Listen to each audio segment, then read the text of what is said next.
ng bayan, maasahan anumang panahon. Magandang araw po sa ating lahat. Narito ang update sa lagay ng panahon ngayong araw ng Lunes, August 19, 2024. Sa kasalukuyan ay patuloy pa rin nating minomonitor ang dalawang sama ng panahon na nasa loob at labas ng ating area of responsibility.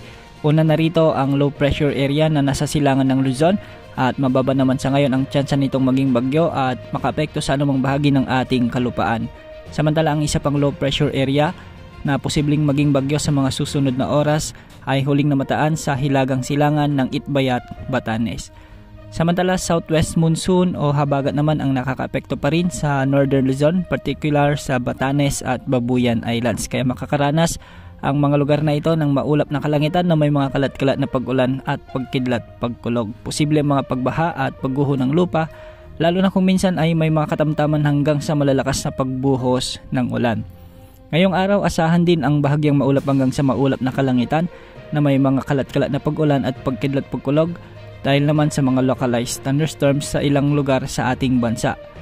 Ilan sa mga makararanas ng mga pag-ulan dahil sa localized thunderstorms ang Ilocos Region, ilang bahagi ng Cordillera Administrative Region, ilang bahagi ng Cagayan Valley, ilang bahagi ng Central Luzon, Metro Manila at ilang bahagi ng Calabarzon.